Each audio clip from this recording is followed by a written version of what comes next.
I'm Suzanne Sibylla.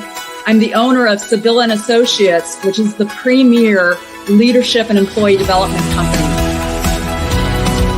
Overcome obstacles, reframe your reality, love life, and have growth goals.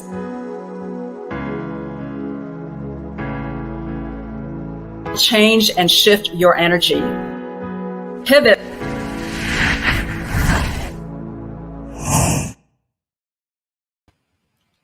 Hi, everyone. I'm Suzanne Sibylla, your host of Pivot Now, where we bring on exciting, interesting, and dynamic guests who will share with us their tips, tricks, and life and business hacks. Today, we have an incredible guest on our show. So excited to bring him on. He's a best-selling author, an ultimate success coach, and the founder of I Spark Change. Welcome to our show, Rick Ornelas. Hey, Hi, Rick. Suzanne. Nice to see you. Wow. Yeah. Woo. Bring it on. Bring it on. I love how you have those. You always have those. Bring on the fire. Yep. Yeah, exactly. Thank you so much for having me on your show. It's a pleasure to be here and an honor. And I'm really looking forward to our conversation. So thanks. Yeah, I'm so glad that you're on our show. So we all want to know your backstory, because I know you have an amazing backstory. I know you've gone through so much. You've gone through so many pivots. I know our show is about pivoting through life and business.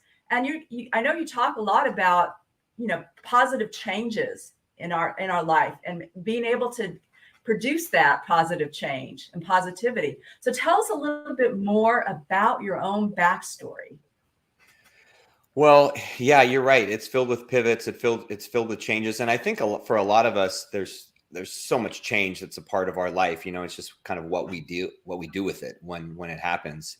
And I mean, just for a little background information. I mean, I grew up the youngest of 5 kids, 4 older sisters, very faith-filled, disciplined family and everything, and couldn't wait to start working and get out into the working world and get into business and everything. And I started my career in sales and then into training and development and management in the corporate world. And after about 20 years there, some friends they had a startup company, and I had been in healthcare, and they had a startup company, and they were looking to grow that company, and they didn't have expertise in healthcare. So they convinced me to come and join them. And I worked in few different startups and helped grow those very successfully in a very short period of time, only to see them both go skyrocket and then come crashing down. And so I learned a ton along that journey, and I put all that to work to start my own consulting business at the end of 2015, when I was trying to figure out that was really one of the first pivots, was trying to figure out what I was going to do. And after I had left this startup, that had crashed after, like I said, skyrocketing and then crashing back down to earth. And, but my story's filled with so many others. And the big part that everyone is always interested in is how I got to where I am now with, my book or I Spark Change. And that all started in 2020 during the pandemic, because like a lot of people, when the pandemic happened, I found myself uncertain of my future. I found myself not having a lot of clarity because my business had slowed down substantially. My consulting business had slowed down substantially, and I didn't have, my clients needed to stop their services and put them on hold. And I didn't have any revenue coming in the door. And I was very fearful of what the future was going to, hold for me and my family, and how was I going to pay my mortgage and just all these things. And that's where the big pivot was for me, because I realized that I was better off than so many other people, that people were dying and people were struggling far worse than I had it. And so I decided to take, control of my situation. And I wrote my book that had been in my head for over 20 years. And then I created, went through a period of intense spiritual connection and deepening understanding. And that's where I created I Spark Change and that journey that I've been on for the past, couple years. Wow, that's a really incredible story. And your background is so similar to my background as well. I mean, working in healthcare organizations and startups, and then also having that epiphany, if you will, in 2020. I mean, I Hmm. think that's because I work with a lot of clients that have also gone through a number of changes in 2020. Some people look at it like it was very devastating, which it was, right? We lost a lot of people during that time. And it was also a time for change for people. I mean, Yep. immense change. And like you said, you wrote your book at that time, and then also the whole part of iSpark Change. So tell us a little bit more about that in terms of iSpark Change and a little bit more about your book. Yeah. In the, I'll start with the book because that's really where the story started. My big pivot and the changes for me. Hmm. As I've said, in 2020, when I was all isolated and fearful and uncertain, I the one gift that I had was time. I had, Mm-hmm. like we all had, right? We're quarantined, we're at home, we have a bunch of time on our hands. Yes. And so I decided to put that time to good use. And that had been my excuse for so many years of not writing, was that I never had the time, right? I had a family, I had Mm-hmm. work, I had a career, all this stuff that I didn't have time. And all of a sudden I had this gift of time. So I started writing this book, and my story is a fictional story that was inspired by a real event. And in about 20 years ago, 21 years ago now, when I was living in Southern California with my wife and two young daughters at the time. I have three now that are all grown, but they were, my youngest wasn't born. My other two were 1 and 4. And we had gone down to, we lived a couple hours north of Los Angeles, and we had driven down to Los Angeles for a children's birthday party. And we were driving home, and it started, it's funny, off air, we were talking about how it was raining really hard where you live there in Northern Mm-hmm. California. And it started raining really hard. And, the saying like, oh, it never rains in Southern California. Well, it hadn't rained in a long time. And when that happens, the roads, the freeways become really slick and kind of dangerous. And so we're driving back, and we're still a couple hours away from home, and it starts raining really hard. And we contemplate pulling over, but it's late on a Sunday afternoon, and we want to get the kids home. They have school the next day. They got to get to bed. We have work, all that stuff. And, we're worried that if it gets dark, it's going to be hard, more dangerous. So we continue on Mm-hmm. very cautiously. And I end up hitting a large puddle and lose control of the vehicle. And we were in the slow lane, the number 1 lane, and we start spinning out of control. And we spin across 4 lanes to the left, and we're about to hit the center divider, and my wife and I are both screaming, and I can't control the vehicle. And by some miracle, we don't hit the center divider, and we end up spinning back the other direction. And we spin across all 4 lanes of the freeway. We go off the shoulder, we go up a dirt embankment, and we hit a brick wall, and we flip over, Oh my and we gosh. land back on the wheels. Uh, And the roof is smashed down to about eye level, and the windshield is shattered, and the right side is all smashed, and the glass is all shattered, and the car is filled with glass and dirt, and our stuff is everywhere. And fortunately, we are all completely unharmed. I mean, not a scratch. Like, with the glass and wow. everything everywhere. My kids Yeah. are crying because they had been asleep, but they're fine. And my wife, says her shoulder's a little sore from banging into the wall, but like no bruises, no blood, like nothing. And so we managed to crawl out of my door, and we go to make our way to the side of the road, and it's pouring rain, and this elderly couple had pulled over, and the lady grabs a big blanket and wraps it around my wife, who is holding my daughters with all her might and crying and thanking God. Mm. And I'm talking to the gentleman, and he tells me that was the most incredible thing that he had ever witnessed in his life. And he goes on to tell me that, they had called 911 because they thought we were, killed or at least, severely injured by what they witnessed in the car. And even when they had towed the car off at the impound yard, they thought the same thing, that, whoever was driving that car would have been killed, but we were unscratched. And it was after that accident that I went through a period of really deep reflection on, examining what was important in my life and how I was taking care of my family and my kids and showing up for the world. And one day was when I was sitting in my new car, the car I'd replaced that one. Mhm. And I was staring up at this little guardian angel pin that my mom had given me, that I placed on the visor. She gave me this little guardian angel pin to protect us. And I'm staring up at that, and that's where the idea for my book came. It hit me like I had just watched a movie. And as I said, it's a fictional story, but inspired by that accident. But it's about an angel that is sent down from heaven, and he finds himself trapped in an elevator with 10 individuals from 10 strangers. And they don't know he's an angel, but he's able to help them all through the biggest challenges of their lives. And that's where, bringing it back full circle to where I was in 2020, in writing it, I wanted to inspire others. I wanted to help them. I wanted to give people some hope that were going through the same kind of experience that I was going through. And that's why I wrote it. And, the book came out in October of 2020. I wrote it in 2.5 months and was able to get it, self-published and come out very quickly.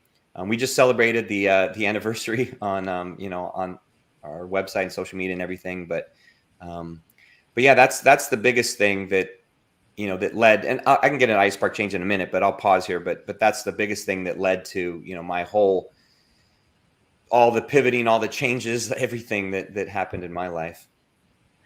Wow. I mean, speechless. I mean, that's an incredible story, and something to have gone through. I mean, such a traumatic event. You're telling me the story and I'm just imagining that, like, unimaginable.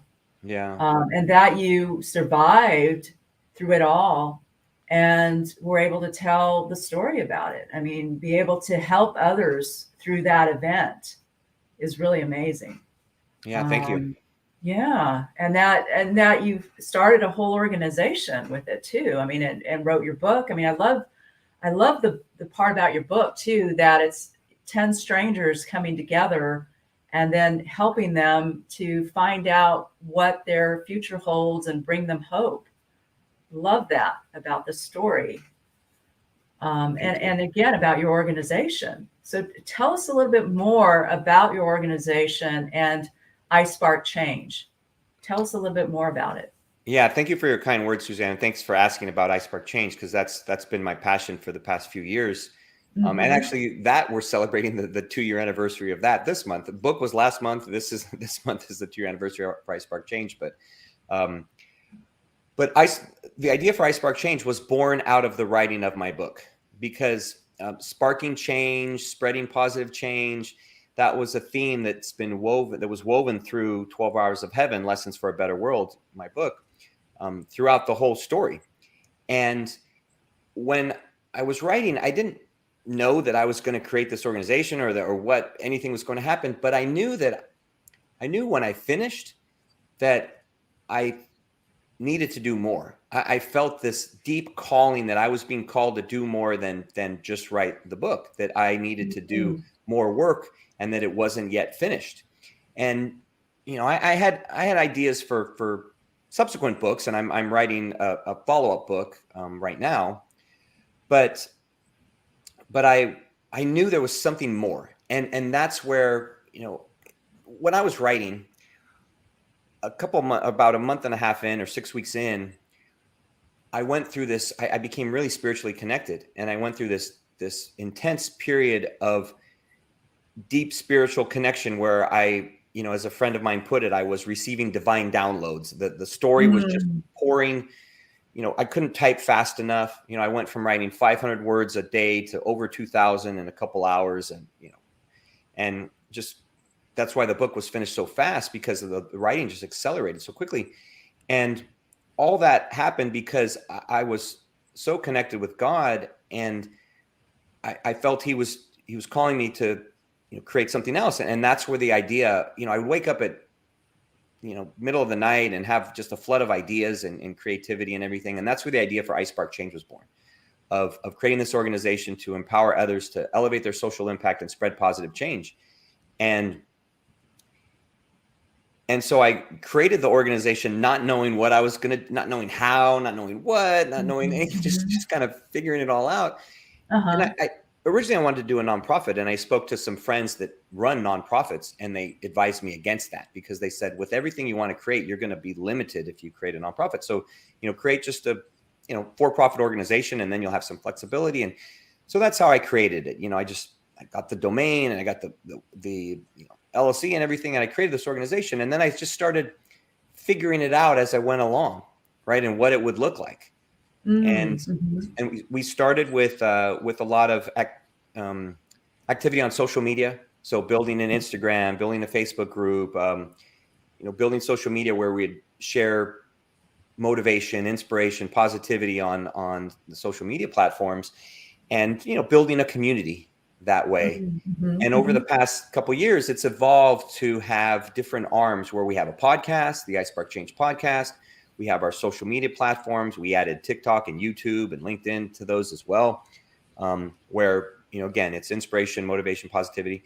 And then also my coaching and showing others how to incorporate social impact into their work, because that wasn't originally a component of iSpark Change. But when I first started it, Suzanne, I felt this conflict between my past self of being a business coach and my future self of running iSpark Change.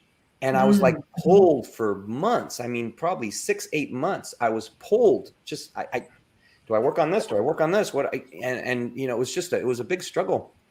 And that's when I realized that they were really one and the same, that the work I was doing it was all spreading positive change. It was all helping improve others, helping to make them the best version of themselves.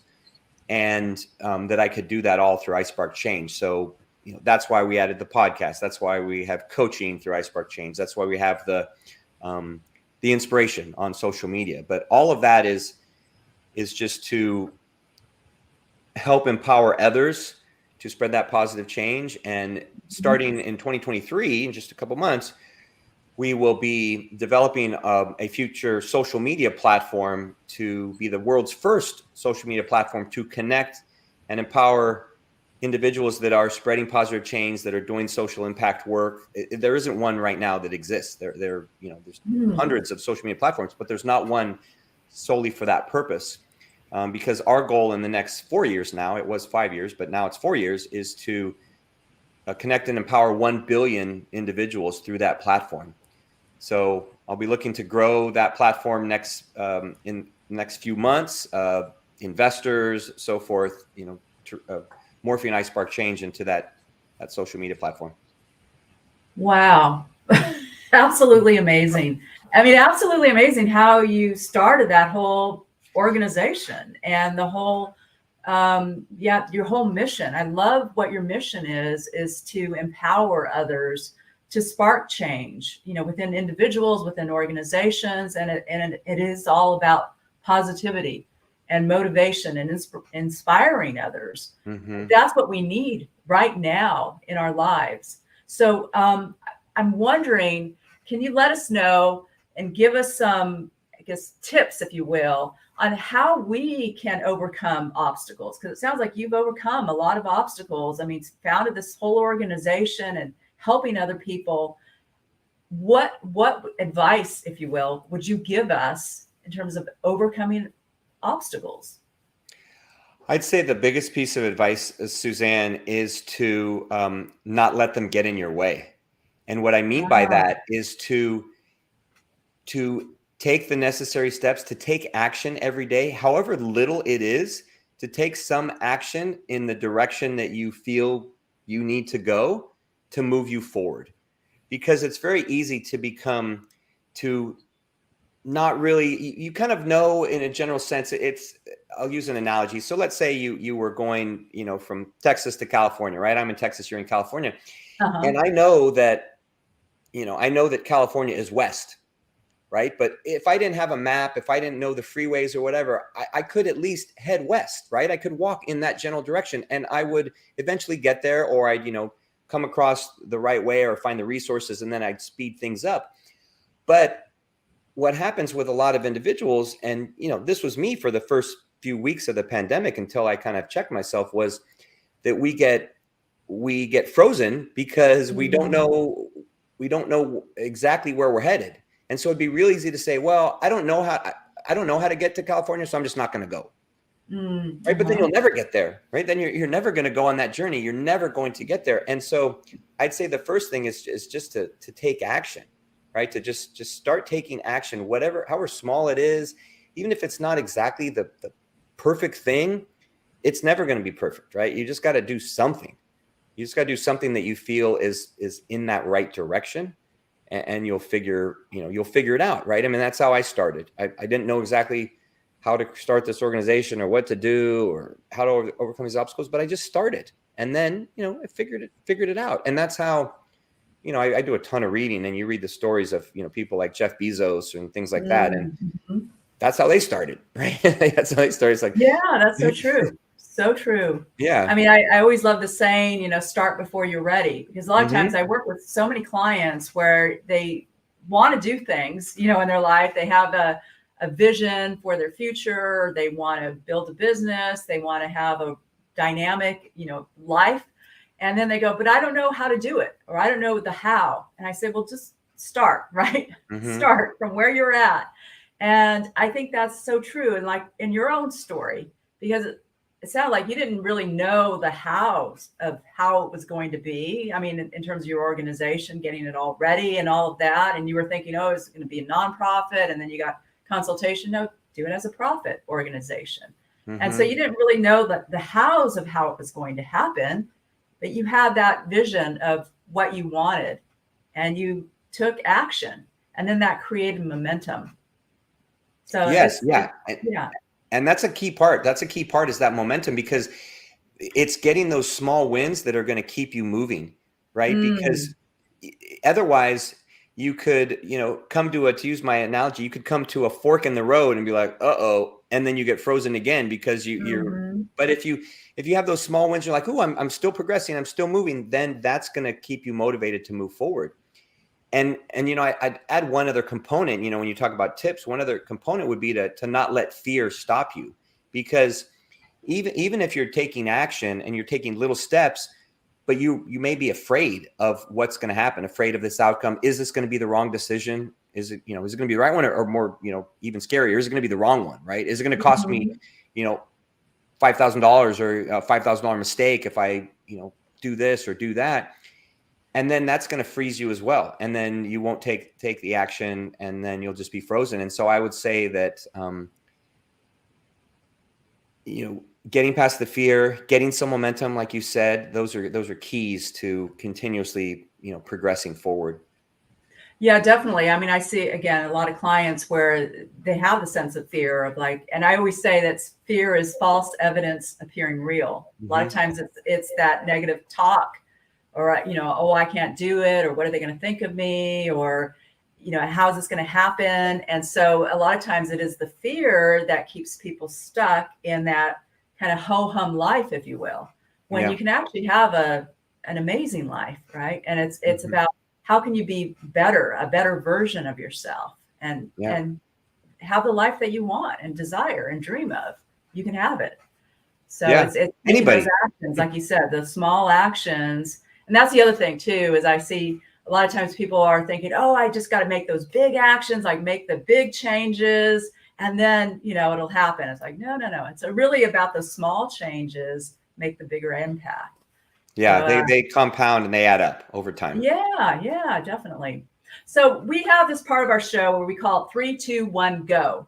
And so the 3, 2, 1, go is 3 tips, 2 techniques, and 1 action item that we can take. So give us your 3 tips, 2 techniques, and 1 action item to move us forward. Yeah, I'd say, 2 of them I've given to you. So one would be to take action, not let fear stop you.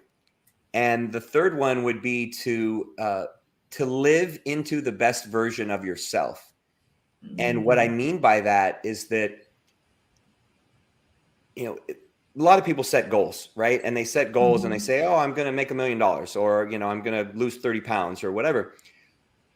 But again, they don't know how to get there. So they're like, oh, well, what am I going to do? And when you can visualize what that best version of yourself would be or would do in that situation, then that can give you guidance on your next step. So for example, let's say it's, lose 30 pounds.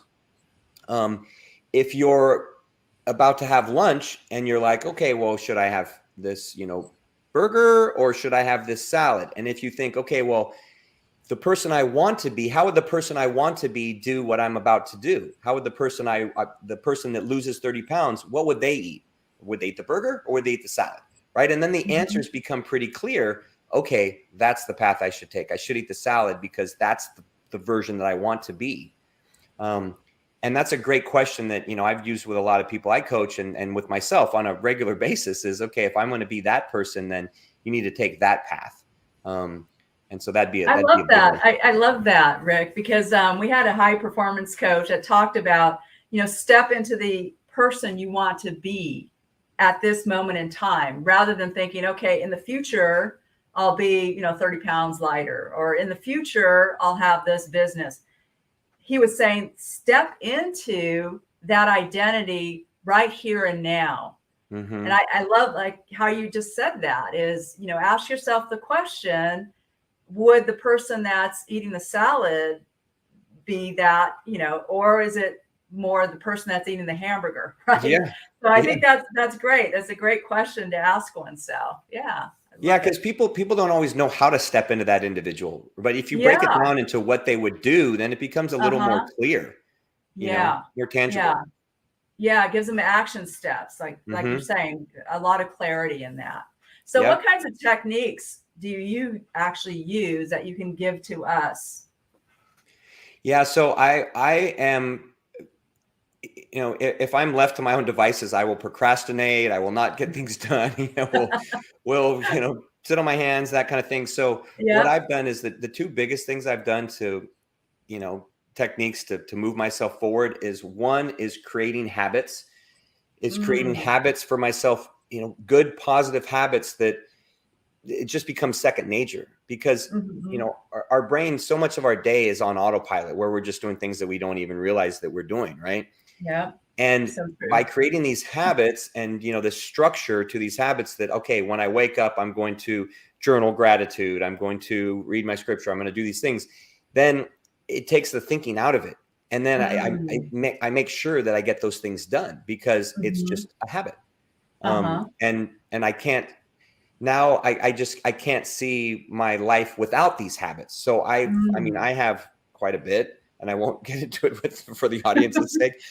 But that's one of the greatest techniques. And what you can, for your listeners, what they can do is, and viewers, is if they have a habit that they want to break, then they can replace it with a different, more positive habit. So if it was, let's say it was smoking, then maybe practice meditation or deep breathing for 10 minutes, every time you want to have a cigarette. So you're kind of tweak the habit a little bit, but now it's a positive habit that's good for you. That'd be one. And the second one, which is akin to getting stuff done, would be to have what I call jam sessions or using the Pomodoro technique.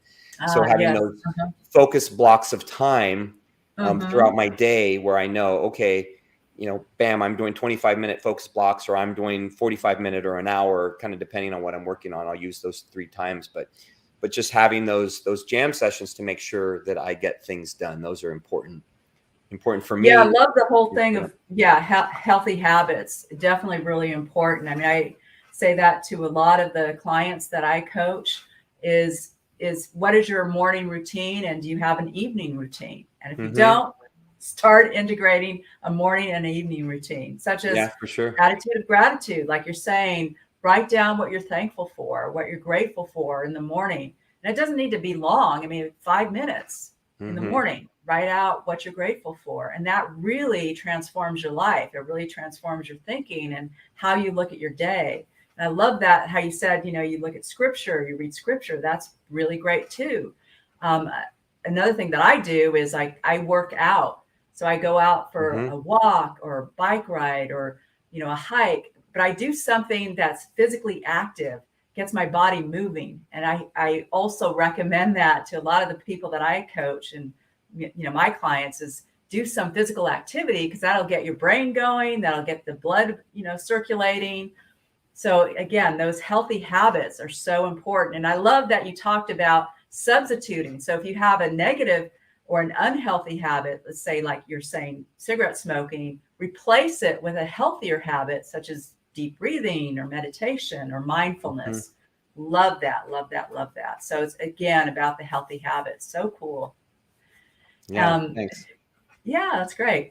So can you give us one action item that we can all take to move us forward? I know we talked about healthy habits. You talked about a lot of different tips and techniques. Love the Pomodoro method too. That's a really great piece of advice. So what one action can we take to move us forward? I'd say the biggest one, which I figured out a few years back, is to take the focus off yourself and put it on others. Put it on helping others, serving others, looking to support them first. And when you do that, with a heart of gratitude, you'll find that you'll reap the rewards in the end, right? And it even says that in scripture, right? You don't go out focusing on, hey, it's going to be about me and my success, or anything. No, go help someone, go encourage someone, go coach someone, go help someone become a better version of themselves. And that's where I get all the rewards. And that's where I've seen, my business grow and myself having more success, is when I focus on others and not on myself.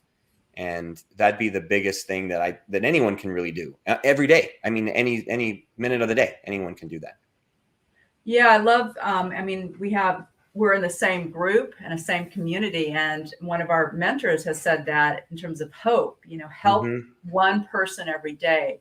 I always love that acronym, and I love to use that as well, because I think that is so true. Many times we can stay focused on ourselves, or like, okay, we're creating a business or a career or family, and so focused on who we are that we lose focus of it's about helping other people. Yeah. And it's not about accumulating things. It's nice to have money, right? Money buys you things. Money does provide. But it's also about, at the end of your life, you can't take it with you, right? It is about who have you helped? Who have you impacted? Who have you served in your life? Yeah. Yeah. And that's, that shift for me, probably about, I don't know. I mean, it was there in my life for different points, but I probably was fighting it for a long time. And it really came, probably around 2019, somewhere around there, the 2018, this desire to really help others and make things, more about them and less about myself. And that's been a big difference for me, game changer. Yeah, definitely. That's a great thing to have. So I'm curious too about, we talk about a lot of, things about habits, having those healthy habits. Anything else you want to add to our talk today? I would say, just in the theme of iSpark Change, is that, we all have a choice every day on how we're going to impact others in our, in this world and in our life, right? We can impact everyone in a positive way or a negative way. And it's as simple as, if you're at the grocery store, right? Who you smile at, who you say thank you to, who you greet, who you let hold open the door for, or wave in front of you in traffic. And so what I would say is, just for all of your viewers and listeners, is just to, choose that positive route, choose to spread that positive change, choose to make a difference for others, because you never know what that small action that you do, you never know the ripple effect that can have on that person's life. Just by holding the door for someone, they may have had a terrible day, and by you doing that and smiling and saying hi, that may totally change their day and totally change their outlook. And then they go home, and then they're a different version of themselves for their family and everything. And they leave that terrible day behind because of that small action that you made. And so I would just recommend everyone to just be cognizant of that and think about that every day as you're out there, when, these little things come across, someone cuts you off, and, just have some grace and think, okay, well, maybe they're in a hurry, and I'm going to let them in, and instead of going the other way and thinking negative, or waving at them with one finger or whatever. So there's lots of choices we can make throughout the day, but the biggest advice I would give is just for people to choose that positivity and that love.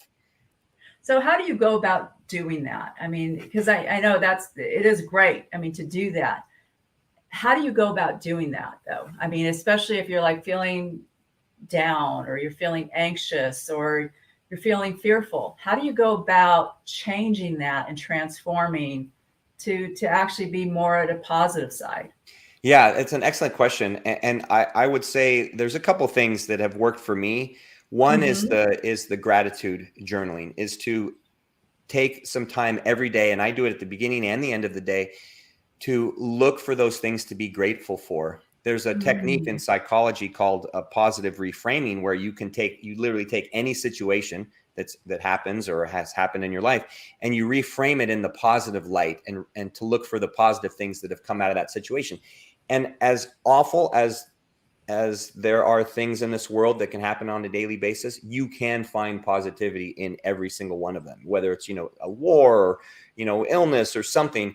There's always some silver lining. It may be tiny, it may be difficult to find, but, I would say it would start by being grateful, looking for that positivity in any situation. And then that starts to, it's been psychologically proven, that starts to change your brain. It starts to rewire your brain, and to where you start looking for that on a regular basis, because our reticular activating system is going to look for what we train it to look for. So if we're training it to look for all the negativity, all the bad stuff, then we're going to seek that out, and we're going to constantly see that. It's like looking at a beautiful painting, and there may be one little speck off to the corner, and you're like, oh, there's a speck there. But what about the beautiful picture in front of you, right? And if you train yourself, if you start training yourself, then your brain will automatically start looking for the positive things, and that gratitude really helps. And the last thing I would say on that, Suzanne, is just to be aware, of it. Like I was saying, is to be aware that anything you do can cause that ripple effect, positive or negative, to another person, and can totally change their life. And since I've been talking about this and been aware of this in the past few years, I have heard story after story after story from other individuals, how one tiny little thing that they didn't even think was significant, the impact that it's had on another individual's life. And literally life-changing things. One person makes one recommendation, and then bam, that totally changes the trajectory of someone else's life. And we even have on our website, on iSpark Change, we have social impact heroes, where they tell their story, and you see the impact that people have had on their lives and that they've had on others. And we do that on our social media on a regular basis also. But those would be the biggest things, is, the gratitude and the awareness, of that impact. Yeah, that is such great advice, such great advice. Because I hear that a lot from my clients, that they'll come and they'll say, well, I'm really anxious, or I feel really depressed, I feel really fearful. How do I go about changing that? And I love that you said, it's all about gratitude, and also looking at what is the silver lining. A lot of times when I say to my clients is, throughout your challenges, we all have challenges in our life. What have you learned in that challenge, or what have you gained through that experience?